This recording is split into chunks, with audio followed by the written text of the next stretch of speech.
네, 두 장으로 된 학개서 말씀 안에는 하나님께서 선지자 학개를 통해서 주신 총 4번의 메시지가 담겨 있습니다. 우리가 첫 주, 둘째 주 살펴보라 그리고 다시 짓다라는 제목으로 함께 살펴보았던 1장 말씀이 모두가 여섯째 달 초하루에 처음으로 주어졌던 말씀입니다. 그리고 지난주 수요일에 남아있다라는 제목으로 함께 살펴보았던 2장 전반부가 공사를 시작하고 한 달이 채 되지 않았던 일곱째 달 21일에 주어진 말씀이 두 번째 말씀이었습니다. 그리고 오늘 우리가 읽었던 이 긴 본문 안에 세 번째와 네 번째 말씀이 있는데 이 말씀은 모두 아홉째 달 24일에 주신 말씀으로 그 말씀을 전했던 대상이 다른데 세 번째는 제사장들에게 주신 말씀이요, 네 번째는 스룹바벨 총독 개인을 향한 말씀입니다. 오늘 이 두 대상에게 주신 한날에 두 대상에게 주셨던 이 말씀을 아우르는 주제 단어를 뽑는다라고 하면 저는 소망이라는 단어를 말씀드리고 싶습니다. 세 번째 말씀은 가까운 미래에 대한 소망이라고 한다면 스룹바벨에게 주셨던 이 네 번째 말씀은 먼 미래에 대한 소망입니다. 저는 이 땅을 살아가는 모든 그리스도인들이 이 두 종류의 소망, 가까운 소망, 가까운 미래에 대한 소망과 먼 미래에 대한 소망을 함께 지니고 사는 것이 중요하다라고 생각합니다. 오늘 학개서를 마무리하면서 이 소망에 대한 말씀을 우리 성도님들과 우리 아이들과 함께 나누기를 원합니다. 먼저 세 번째 말씀을 보면요, 우리가 방금 읽었던 이 말씀을 보면 전에 했던 말씀과 좀 중복되는 내용이 나오는 것처럼 보입니다. 16절과 17절, 19절에 보니까 열매와 소출이 없고 재앙 가운데 있는 이들의 상황은 첫 번째로 주셨던 상황과 이 말씀과 유사하고 21절에서 하늘과 땅을 진동시키겠다라는 말씀은 지난주 2장 전반부에 보았던 말씀과 유사합니다. 하나님께서 이처럼 말씀을 반복하시는 이유는 그것이 백성들에게 유익하기 때문에 그럴 것입니다. 이찬수 목사님께서 작년 한 해 동안 저희 이 29 목사님들 모아놓고 본인에 대해서 소개하기를 자신을 이제 소개하기를 공포의 무한 반복이다라고 그렇게 소개하셨습니다. 이찬수 목사님도 그렇고 하나님께서도 이 말씀을 보면 하셨던 말씀인데 계속 다른 상황에서 또 다른 대상에게 계속 반복해서 하시는 말씀을 우리는 성경을 읽다 보면 보게 됩니다. 왜 그렇게 반복해서 들려주실까요? 그 내용이 그만큼 반복해서 들어야 될 만큼 중요하기도 하고, 또 다른 한편으로 보면 사람이 한 번 말씀을 들었다라고 해서 잘 변하지가 않기 때문에 그럴 것입니다. 여기 저희 아이들도 있는데 제가 아이들을 키우다 보면 집에 가서 가장 아이들에게 많이 하는 말이 양말 벗어서 아무데나 두지 말고 제발 빨래통에 넣어라 라는 말입니다. 이 말을 아마 골백 번도 더 했을 것 같습니다. 그런데 우리 아이들이 그 말을 정말로 듣지 않습니다. 정말로 기상천외한 자리에 열어보면 거기 양말이 들어있고 식탁 위, 식탁 아래, 어떤 날은 제 책상 의자 위에 양말이 있기도 하고 장판 밑에 이렇게 들어가 있기도 합니다. 양말이 발이 있는 것도 아닌데 거기 들어가 있는 걸 보면 우리 아이들이 참 저와 이제 숨바꼭질을 하길 원해서 그렇게 한 것 같은데, 아이들은 아무튼 제가 아무리 얘기해도 듣지 않습니다. 그럼 제가 언제까지 이 말을 해야 될까요? 들을 때까지 하겠죠. 순종할 때까지, 이 아이가 알아서 순종할 때까지 계속해서 말할 수밖에 없는 것이 이 아빠의 입장입니다. 하나님께서 지속적으로 같은 말씀을 이처럼 반복하시는 것은 우리가 안다라고 하지만 실제로는 제대로 알지 않기 때문일 수 있고, 또한 안다라고 하면서 순종하지 않기 때문일 것입니다. 하나님께서는 짧은 본문 안에서도 백성들이 하셨던 말씀을 다시 한번 반복하시면서 환기시키고 있는 것입니다. 그리고는 11절에서 13절까지를 보면 당시 율법의 전문가였던 제사장들에게 율법에 관한 질문을 두 가지 하십니다. 첫 번째는 거룩한 고기를 사람의 옷자락에 쌌는데 그 옷자락이 다른 음식물에 닿으면 그 음식물이 성물이 되겠느냐라고 묻습니다. 이에 대해서 제사장들은 아니라라고 답합니다. 두 번째는 시체를 만져서 부정해진 자가 다른 물건들을 만질 때에 그것이 부정하겠느냐라고 물으니 제사장들이 그렇다라고 답했습니다. 그리고 이러한 비유, 이러한 질문에 대한 결론을 14절에서 이렇게 말씀합니다. 14절 한번 같이 읽겠습니다. 시작. 이에 학개가 대답하여 이르되 여호와의 말씀에 내 앞에서 이 백성이 그러하고 이 나라가 그러하고 그들의 손의 모든 일도 그러하고 그들이 거기에서 드리는 것도 부정하니라. 하나님께서 말씀하시고자 하는 것은 유대인 공동체, 그 나라, 심지어 그들이 손으로 하는 모든 일들이, 즉 성전을 짓는 것과 또 거기에서 드리는 제사까지도 다 부정하다라고 말씀합니다.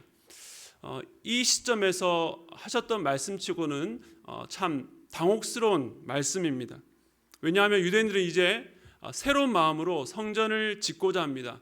물론 15년 동안 중단되었던 그 일이었지만, 여러 가지 그렇게 다시 시작하기에는 여러 가지 부침이 있었지만 다시금 기대와 소망을 갖고 일을 시작하려고 하는 그 시점에 있는 것입니다. 하나님께서 그런 자들 향해서 그래 힘내라, 잘하고 있다라고 해도 부족할 텐데 오히려 너희와 너희 손으로 하는 그 모든 일이 부정하다라고 말씀하고 있는 것입니다. 왜 하나님께서 그 백성들을 격려해 주지는 못할 망정 이렇게 너희 손으로 하는 일이 부정하다라고 말씀하셨을까요? 정한 것과, 즉 거룩한 것과 부정한 것에 대한 규례는 이스라엘 백성들이 출애굽해서 하나님으로부터 율법을 받은 이래로 거의 1000년간 익숙하게 지켜온 규례일 것입니다. 거기에 대해서는 아마도 전문가였을 것입니다. 그러나 하나님께서 그들을 보시기에 여전히 그들은 거룩함과 부정함을 오해했고, 또 무엇보다도 자신의 영적 상태에 대해서 제대로 알지 못했기 때문입니다. 유대인들은 성물을 싼 옷자락도 거룩하다고 착각했고, 그들이 하나님 앞에서 얼마나 부정한지를 제대로 인식하지 못했던 것입니다. 성물을 거룩의 내용과 실체라고 한다면 그 성물을 싼 옷자락은 그 형식이라고 할 수 있을 것입니다. 거룩한 내용을 담기 위해서는 물론 형식이라는 그릇이 필요합니다. 그런데 내용과 본질이 사라진 그릇은요, 사실 쓸모가 없습니다. 그런데 본질을 잃고 형식만 붙들고 살면 어떻게 될까요? 그래서 형식주의로 전락합니다. 내용이 빈약해지면요, 형식이 요란해지고 보이는 것으로 사람들을 압도하고 보이는 것으로 거룩하게 치장하기 위해서 한껏 멋을 부리게 되어 있습니다. 그런데 지금 유대인들의 상황이 꼭 그랬습니다. 그들은 거룩의 실체가 없이 그저 형식만 갖추고 우리는 거룩하고 이 정도면 충분하다라고 착각했던 것입니다. 형식만으로도 거기에 닿는 모든 것이 다 거룩해질 것이라고 하는 이 형식주의를 넘어서 형식 만능주의에 빠져 있는 것입니다. 지난 4월 17일부터 29교회가 각 지역에서 출발했습니다. 저와 연락이 닿는 29 목회자들 중에 일부 몇몇 동역자들이 거의 동일하게 똑같이 하는 말은, 참 감사하게도 각 지역에서 이 1만 성도 파송운동에 대한 기대함과 또 새롭게 시작되는 교회에 대한 그런 소망이 참 대단하다, 크다라고 모두가 입을 모아서 이야기를 나누게 됩니다. 2만 명이 넘는 대형 교회가 이렇게 29교회로 분리 개척하는 것은 정말 파격적이면서도 특별한 형식을 갖추었습니다. 그러나 이 형식 자체가 하남 1호산 교회의 건강성과 거룩을 보장해 주는 것은 아닙니다. 저는 요즘 참 행복하면서도 한편으로는 참 두려운 마음이 듭니다. 많은 분들이 분당 우리 교회와 또 이찬수 목사님에 대한 기대감을 갖고 이 교회로 오셨습니다. 그런 면에서 저는 개인적으로 생각할 때 저는 참 과대 포장된 사람이다라는 생각을 하게 됩니다. 제가 준비된 것이나 갖춘 것보다 우리 성도님들이 더 큰 기대를 갖고 이 교회로 오고 계시기 때문에 그렇습니다. 그런데 오늘 말씀에 비춰보면 그러한 제 개인적인 생각, 저에 대한 이런 인식이 오히려 저를 안전하게 해준다라는 생각을 갖게 됩니다. 사랑하는 성도님들께 부탁드립니다. 부족한 저를 위해서 더욱 더 많이 기도해 주시기를 부탁을 드립니다.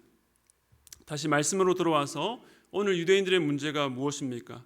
그 안에 정말 하나님께서 기뻐하시고 받으시기 원하는 그 알맹이가 없었다라고 하는 것입니다. 알맹이가 없이 겉만 화려해지면 화려해질수록 더 비참해질 수밖에 없는 것입니다. 이 백성들이 겪은 비참함은 무엇이었습니까? 하나님께서 어느 해는 비를 좀 줄이시다가 그럼에도 불구하고 그들이 정신을 차리지 못하니까 다음 해에는 완전히 비를 멈추셔서 한 해 농사를 전부 망하게 하셨습니다. 그들의 곡식과 또 포도즙, 종자와 열매를 비게 하신 것입니다. 그들이 정신을 차려서 귀가 번쩍 열려 돌아설 수 있도록 그렇게 환경을 통해서 그들에게 강하게 말씀하신 것입니다. 그런데 우리가 여기서 의문이 드는 것은 아니 그래도 지금은 예전에 그랬다면 모르겠는데 15년 동안 하나님의 일을 손 놓고 있을 때 그랬다면 모르겠는데 지금은 6째 달 24일에 다시 공사를 시작하고 난 뒤 3달이 지났을 때 아닙니까? 그들이 그래도 조금 변했을 텐데 이제는 하나님께서 무언가 다르게 이전과는 다르게 대우하셔야 되지 않았을까라고 생각할 수 있습니다. 물론 시간이 좀 지났지만 18절을 보면 말씀이 선포되었던 9째 달 24일이 여호와의 성전지대를 쌓던 날이라고 말씀합니다. 그러니까 공사를 시작하고 거의 3달 정도 있다가 성전지대를 쌓던 날이라고 말하고 있는 것입니다. 그러니까 그 사이는 이 공사를 시행하기에 앞서서 여러 가지 준비를 했던 시간으로 보입니다. 그런데 문제는 그 기간 동안에 이들이 정작 보여야 될 삶의 태도가 바뀌지 않았다는 것입니다. 학개에서 한 장을 넘겨서 스가랴 1장 말씀을 보겠습니다. 스가랴는 학개와 함께 사역했던 선지자로서 학개보다는 조금 늦게 시작해서 학개보다 더 늦은 시간 동안에 이 성전이 재건할 수 있도록 그 백성들에게 계속해서 하나님의 말씀을 증거했던 또 다른 동시대 활동했던 선지자였습니다. 스가랴 1장 1절부터 3절 말씀을 보겠습니다. 시작. 다리오 왕 제2년 8째 달에 여호와의 말씀이 이도의 손자 베레게의 아들 선지자 스가랴에게 임하니라. 이르시되 여호와가 너희 조상들에게 심히 진노하였느니라. 그러므로 너는 그들에게 말하기를 만군의 여호와께서 이처럼 이르시되 너희는 내게로 돌아오라. 만군의 여호와의 말이니라. 그리하면 내가 너에게로 돌아가리라. 만군의 여호와의 말이니라. 아멘. 학교에서 말씀이 주어진 시기가 다리오 왕 6째 달 그리고 7째 달 그리고 오늘 본문의 9째 달이었는데 스가랴에게 주셨던 그 첫 말씀이 그 사이에 있는 8째 달이었다는 것을 알 수 있습니다. 아직 성전지대를 쌓진 않았지만 적어도 다시 공사를 시작하겠다라고 마음먹고 착수한 백성들에게 오늘 스가랴가 이렇게 말씀을 전한 것입니다. 그 메시지를 보면 하나님께서 이스라엘 조상들에게 진노하셨던 것들을 언급하면서 너희는 내게로 돌아오라라고 거듭해서 말씀하고 있습니다. 하나님께서 이 백성들에게 여전히 회개하라고 말씀하시는 이유는요, 좀 전에 말씀드린 이 본질, 알맹이가 여전히 없었기 때문입니다. 과거에 예루살렘 성전이 무너지기 전 유다 백성들은 온갖 죄를 범하면서도 이방 신들을 섬기면서도 그래도 우리에게는 예루살렘 성전이 있다. 이 성전이 있는 한 우리는 망하지 않을 것이다 라고 스스로를 위로했습니다. 하나님은 우리에게 복을 주실 수밖에 없다라고 강하게 확신했습니다. 그러나 그러한 마음으로 드렸던 제사에 대한 하나님의 반응이 무엇인지를 보시기 바랍니다. 이사야 1장 13절과 14절 말씀입니다. 헛된 재물을 다시 가져오지 말라. 분향은 내가 가증히 여기는 바요. 월삭과 안식일과 대회로 모이는 것도 그러하니 성회와 아울러 악을 행하는 것을 내가 견디지 못하겠노라. 내 마음이 너희의 월삭과 정한 절기를 싫어하나니 그것이 내게 무거운 짐이라 내가 지기에 곤비하였느니라. 이스라엘 백성들이 절기를 지키기 위해서 자신의 제물을 들고 하나님 앞에 제사하러 나오는데요, 하나님은 그 제사가 역겨워서 견딜 수 없다라고 말씀하고 있습니다. 심지어는 그 제물이 나에게 기쁨이 아니라 나에게 짐이다라고 말씀하십니다. 왜냐하면 그들이 손에 피가 가득한 채로 제사드리러 왔기 때문에 그렇습니다. 제사라는 제물이라는 그런 틀은 갖추었지만, 형식은 갖고 있었지만, 그 안에 정말로 하나님께서 원하시는 상하고 통하는 심령이 없이 자기의 마음대로 살면서 하나님 앞에 그 그릇만 갖고 나왔던 것입니다. 현재 포로 귀환 공동체도 마찬가지였습니다. 이들은 지난 15년간 중단되었던 그 성전 공사를 시작하는 시점이 있었습니다. 그런데 그들 마음속에 있을지 모를 이런 마음, 바로 이 성전을 지어 완공하기만 하면 하나님께서 자동적으로 우리에게 복을 주시겠구나라는 그 기대감을 하나님은 이 말씀을 통해서 그들을 일깨우고 있는 것입니다. 하나님은 지금 너희가 성전 공사를 다시 시작해도 너희 삶의 진정한 변화와 참된 회개가 없다면 그것은 껍데기뿐인 그러한 성전 건축은 아무 의미가 없다라고 말씀하고 있는 것입니다. 성전 재건 역시 궁극적으로는 성물을 싸는 옷자락에 불과합니다. 그런데 우리 역시 신앙생활을 하면서 이런 오해를 가질 때가 얼마나 많습니까? 우리가 어느 정도 신앙의 형식을 갖췄다라고 생각하면 우리는 금세 교만해지고 스스로를 다른 사람들과 비교해서 굉장히 거룩한 사람인 것처럼 착각합니다. 그러나 하나님은 오늘 단호하십니다. 내가 아무리 온갖 형식을 갖춰 나온다 할지라도 그 안에 하나님께서 진정으로 원하시는 것이 없다면 내 마당만 밟는 것뿐이다 라고 말씀하고 있는 것입니다. 성전을 짓는 것이 이 백성들에게 중요한 하나님의 사명이었지만 그것 자체가 거룩의 본질, 하나님께서 원하시는 그 알맹이, 그 실체는 아니었다는 것을 이 백성들에게 깨우치고 있는 것입니다.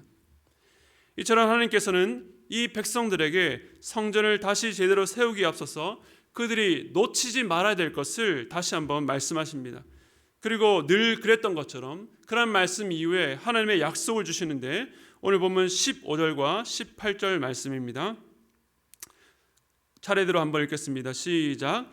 이제 원하건대 너희는 오늘부터 이전 곧 여호와의 전에 돌이 돌 위에 놓이지 아니하였던 때를 기억하라. 너희는 오늘 이전을 기억하라. 아홉째 달 24일 곧 여호와의 성전지들을 쌓던 날부터 기억하여 보라. 이 두 구절에서 반복해 나오는 단어가 오늘 설교 제목인 이 기억하라입니다.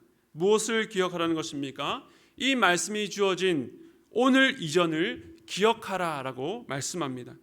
15년 전 예루살렘으로 돌아와서 성전 기초만 쌓고 모두들 자기 먹고 살기에 바빠서 하나님의 일을 등한히 하고 그렇게 열심히 살았지만 아무것도 남지 않았던 그때를 기억하라고 말씀합니다. 그들에게 있어서는 쓰라린 기억이었습니다. 그런데 하나님께서는 그 아픈 때를 기억하라고 하시는 것은 단지 그들이 잘못했을 때에 얼마나 고생했는지 그때를 되짚어 보아라는 것은 아니었습니다. 이어 나오는 19절 말씀이 중요한데요. 19절 말씀 우리 함께 읽겠습니다. 시작. 곡식 종자가 아직도 창고에 있느냐? 포도나무, 무화과나무, 석류나무, 감람나무의 열매가 맺지 못하였느니라. 그러나 오늘부터는 내가 너에게 복을 주리라. 아멘. 보라는 것입니다. 창고를 보라는 것입니다. 아무것도 없습니다. 그런데 중요한 것은요, 하반절입니다. 그러나 오늘부터는 내가 너에게 복을 주리라 라고 말씀하십니다. 바로 이 오늘은 성전 지들을 쌓던 날입니다. 15절과 18절, 19절에 보면요, 중요한 기점으로 등장한 단어가 바로 오늘이라는 단어입니다. 하나님의 말씀을 듣고 자신의 마음을 새롭게 하여 주님의 일을 직접 실행하기 시작한 바로 오늘을 기점으로 그들의 삶의 형편은 이전과는 완전히 달라질 것이다 라고 말씀하고 있습니다. 그러므로 오늘 이전을 기억하라는 말씀은 그저 그 아픈 때를 떠올리라는 것은 아닙니다.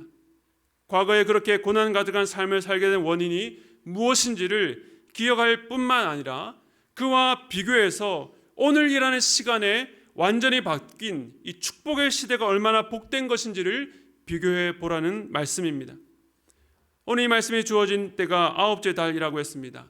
오늘날로 태양력으로 환산하면요 12월 즈음인데요, 이 팔레스타인 땅은 이때부터 2월까지 1년의 전체 강수량의 거의 75%가 오는 장마철이라고 합니다. 아홉째 달 24일을 바로 오늘이라는 기점을 삼아서 이 말씀을 주신 것은 아마도 지금껏 15년 동안 비가 오지 않고 경작에 필요한 환경이 열리지 않아서 흉년과 기근으로 힘들었던 이 땅에 이제부터는 내가 넉넉히 비를 줄 것이니 똑똑히 보라는 하나님의 메시지인 것입니다. 바로 오늘부터 열릴 새로운 역사의 시작을 선언하시는 것입니다. 앞서 오늘 첫 메시지는 이 가까운 미래에 대한 소망이라고 했습니다. 여러분, 우리에게 주어진 시간 중에 이 오늘이라고 하는 것은 우리 인생 가운데 가장 가까운 미래일 것입니다. 그리고 오늘이 지나면 또 다른 오늘이 우리에게 주어집니다. 여러분에게 한번 묻겠습니다. 여러분에게 오늘은 어떤 느낌이었습니까? 아침에 눈을 뜨고 하루가 시작되었을 때에 혹시 에고 오늘 또 시작되었구나 이런 탄식으로, 이런 한숨으로 시작하신 분은 없으십니까? 하나님께서 우리에게 허락하신 오늘은 그런 시간이 아닙니다. 우리는 날마다 주어지는 오늘을 맞이할 때에 우리의 인생의 분기점이 될 수 있는 바로 이때를 소망으로 시작해야 합니다. 어제까지는 절망이었을지라도 오늘부터는 소망이 있는 삶, 어제까지는 깜깜했으나 오늘부터는 소망이 있는 삶, 무엇으로 가능합니까? 오늘 우리에게 기억하라, 너 똑똑히 기억하라, 내가 너와 함께 하기 시작하는 바로 오늘부터 어떤 일이 일어나는지를 똑똑히 보라라고 하시는 그 하나님의 말씀 때문에 가능한 것입니다. 어떤 분들을 만나보면 늘 과거만 추억하고 사는 사람들이 있습니다. 내가 왕년에 하는 신앙입니다. 내가 왕년에 얼마나 열심히 봉사했고, 내가 왕년에 얼마나 하나님 앞에 큰 헌신을 했고, 내가 왕년에 얼마나 교회 안에서 즐겁고 행복하게 신앙생활을 했는지를 늘 말씀하시는 분이 있습니다.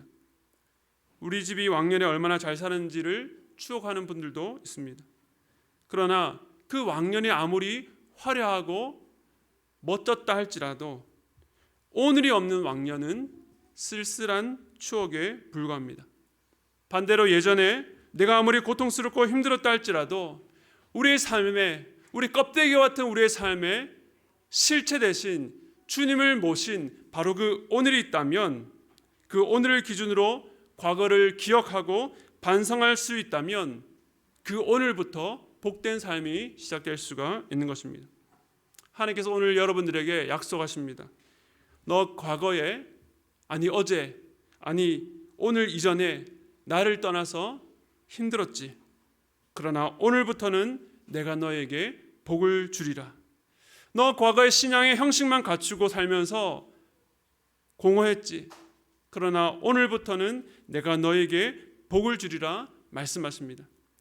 그러므로 사랑하는 여러분, 주님과 함께하는 이 오늘을 소유하시기 바랍니다. 신앙의 형식에 본질을 채우시기 바랍니다. 주님 없었던 아침에 주님을 초대하시고, 주님이 없었던 여러분의 소망, 여러분의 비전, 여러분의 꿈에 주님을 초대하셔서 오늘이라고 하는 이 가까운 미래를 소망으로 시작할 수 있게 되기를 축복합니다. 이제 끝으로 먼 미래에 대한 소망을 함께 나누겠습니다. 마지막 말씀은 같은 날 스룹바벨 총독에게 하셨던 말씀입니다. 하나님께서 하늘과 땅을 진동시키며 장차 여러 왕국 보좌를 얻고 모든 대적들을 멸하시겠다라고 약속하십니다. 그리고 놀라운 마지막 약속입니다. 학개서 2장 23절 말씀입니다. 읽겠습니다. 시작. 만군의 여호와가 말하노라. 스알디엘의 아들 내 종 스룹바벨아, 여호와가 말하노라. 그날에 내가 너를 세우고 너를 인장으로 삼으리니 이는 내가 너를 택하였습니다. 만군의 여호와의 말이니라 하시니라. 아멘. 이 성전 공사를 진두지휘할 총독 스룹바벨에게 하나님께서 약속하신 말씀입니다.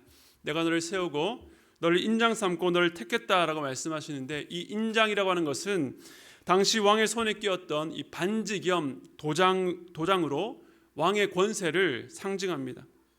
그런데 사실 이 스룹바벨이 남긴 이 성전은요, 이로부터 400년을 버티다가 헤롯이라고 하는 에돔 사람 이방인에 의해서 정치적 목적으로 재건축되고, 이곳 성전은 이 종교 장사꾼들의 전유물이 됩니다.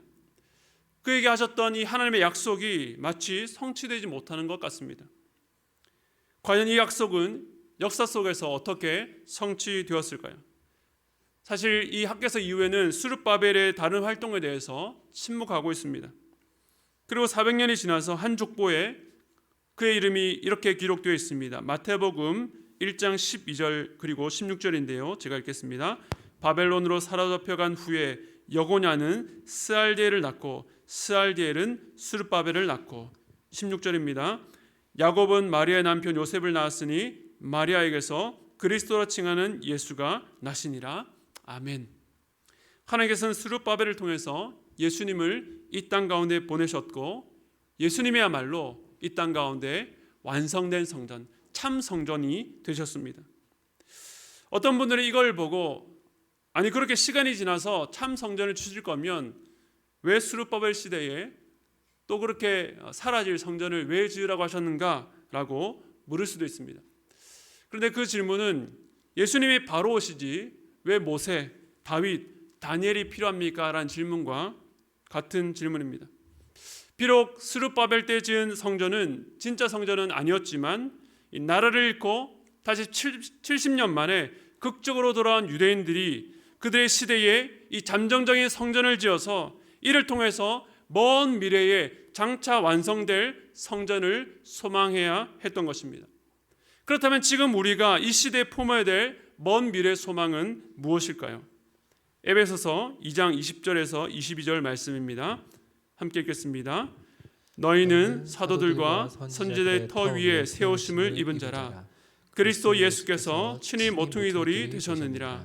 그의 안에서 건물마다 서로 연결하여 주 안에서 성전이 되어가고 너희도 성령 안에서 하나님이 거하실 처소가 되기 위하여 그리스도 예수 안에서 함께 지어져 가느니라. 아멘. 신약 성경은 예수님이 참 성전이시며 그가 친히 모퉁이 돌이 되셔서 하나님 믿는 백성들, 하나님의 자녀들이 서로 연결되고 연합하여서 함께 지어져 가게 하신다라고 말씀합니다. 그것이 바로 이 땅에 있는 하나님의 교회입니다. 포로 교양 공동체에게 주어진 사명이 다시 성전을 짓는 것이었다면 오늘 우리가 세워야 될 성전은 예수님을 머리로 삼은 그리고 그 머리 되신 주님의 통치 아래에서 함께 교회로 지어져 가는 것입니다. 나와 마음이 맞는 사람, 내가 원하는 사람만이 아니라 주께서 피로 값주고 사신 성도들과 서로 사랑하고 인내하고 용납하며 한 몸을 이루어 가는 것입니다. 서로 다르기 때문에 부딪힐 일도 마음 상할 일도 있겠지만 우리 안에 거하시는 성령님을 의지하여 한 몸으로 세워가는 것입니다. 제가 앞서 먼 미래 소망이라고 말씀드렸는데 이것은요 그냥 막연히 주님께서 오실 재림의 날만을 기다리자는 말은 아닙니다.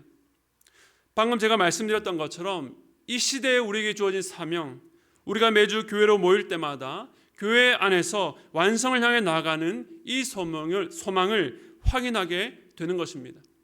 사랑할 수 없었던 우리가 그리스도의 사랑을 깨달아서 서로 사랑하게 될 때에 거룩하지 않았던 우리 안에서 성령께서 임하셔서 우리로 하여금 그 존귀하신 예수 그리스도를 닮아가게 하실 때에 그리스도가 우리의 머리 되셔서 몸인 교회를 통해서 복음이 증거되고 치유가 일어나며 자유케 하는 역사가 곳곳에서 일어날 때에 우리는 그 먼 미래의 소망을 당겨서 누리고 확인하게 되는 것입니다. 그러므로 교회는 먼 미래의 소망을 당겨서 보는 현장인 것입니다. 말씀을 마무리하겠습니다. 학개서는 영적으로 암울했던 시대의 백성들을 깨우치는 하나님의 말씀으로 시작했습니다. 하나님의 일을 외면하고 자기 살 길만 찾는 백성들에게 다가가셔서 그들이 놓치고 있었던 하나님의 계획과 뜻을 보여주시고 이 성전을 다시금 재건하는 일에 그들을 참여하도록 하나님께서는 초청하고 계십니다. 그러나 그것은요 그저 기계적으로 외형적인 성전을 짓기만 하면 모든 문제가 일소에 해결되는 것은 아니었습니다. 주님께서 요구하시는 거룩함이 담겨있지 않다면 그것은 외형적인 형식에 불과한 것입니다. 지난 과거에 주님이 없었던 여러분의 삶이 얼마나 어두웠는지를 기억함과 동시에 주님과 함께할 오늘부터 하나님께서 내 삶 가운데 일으키실 일들을 소망하며 그것을 누리며 살아가시기를 바랍니다. 그리고 이곳 하나님 이로산 교회에서 주님을 머리 삼아 함께 지어져감을 통해서 먼 미래에 완성될 그 소망을 교회로 모일 때마다, 함께 예배할 때마다, 함께 교제할 때마다 충분히 누리시는 여러분 되시기를 축복합니다. 이러한 소망을 품고 오늘을 살아가시고 교회에서 자라가시는 우리 모두 되기를 축복합니다.